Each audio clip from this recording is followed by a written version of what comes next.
Tap কেলেঙ্কারিতে নাকা checking এর সময় ধৃত 5 জনকে সোমবার ইসলামপুর মহকুমা আদালতে পাঠায় পুলিশ। ধৃতদের মধ্যে উসমান আলী, মনসুর আলম, মুস্তাফা কাবের আলী, রওশন জামান তমলুক থানার কেসে ধরা পড়েছে এবং মুজাম্মিল হক চণ্ডীপুর থানার কেসে গ্রেপ্তার হয়েছে। সরকারি আইনজীবী সঞ্জয় ভাওয়াল বলেন, ধৃতদের দুদিনের ট্রানজিট রিমান্ডের নির্দেশ দিয়েছে আদালত। মামলা তদন্ত চলবে। বলছিলাম যে আজকে কোর্টে কি আপডেট রয়েছে এই ট্যাপ কেলেঙ্কারি নিয়ে?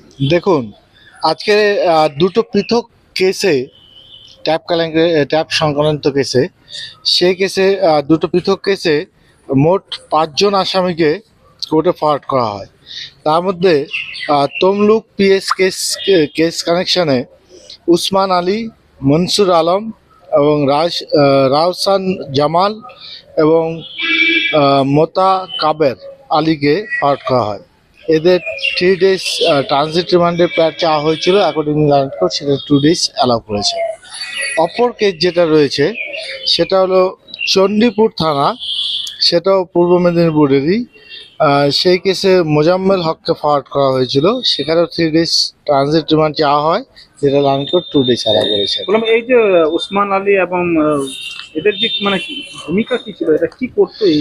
দেখুন, এইটা তো ডিফেক্ট কমপ্লেন সুভাষিস মিত্র, যিনি ডিআই অফ স্কুল, তিনি এই অভিযোগটা করেছেন নির্দিষ্ট কিছু এফআইআর নেমড অ্যাকিউজদের, এবং তারা হলো হেডমাস্টার অফ ডিফারেন্ট স্কুল। যে তার বক্তব্য যেটা ছিল যে ডিআই অফিস থেকে ফান্ড যেটা রিলিজ হয়েছে সেটা এই স্কুল অথরিটিস ভেরিফাইড করে দিয়েছিলেন, কিন্তু পরবর্তীতে সেখান থেকে এটা ঘটনাটা ঘটেছে। তো ডিউরিং ইনভেস্টিগেশনে এই কেসে আজকে তমলুক কেস কানেকশনে এর আগে 4 জন অ্যাকিউজকে ফরওয়ার্ড করা হয়েছিল। তারা বর্তমানে পিসিতে রয়েছে, তাদের ইন্টারোগেশন করা হয়। তাদের ইন্টারোগেশন করার পরে এই আসামিদের ইনভলভমেন্ট জানা যায় যে তারা এই কেসে যুক্ত রয়েছে।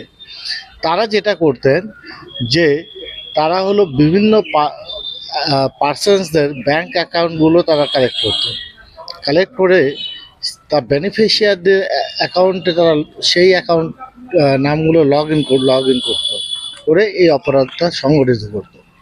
এই যে লগ ইন করাটা তো যদি মানে পোর্টালে না ঢুকতে পারলে তাহলে তো লগ ইন করা সম্ভব না। এখন এটা হলো প্রাথমিকভাবে এদের বিরুদ্ধে যেটা অভিযোগ রয়েছে, এবং এদের অ্যারেস্ট করা হয়েছে এই তমলুক কেস কালেকশনের কেসে। এদের ইসলামপুর বাস স্ট্যান্ড থেকে অ্যারেস্ট করা হয়েছে। এরা প্রত্যেকেই পালিয়ে যাওয়ার চেষ্টা করেছিলেন। এদের নিয়ে অ্যাপ্রিহেন্ড করে এবং দুটো কেসেই এদের 2 days ট্রানজিট হয়েছে। এটুকু আপডেট।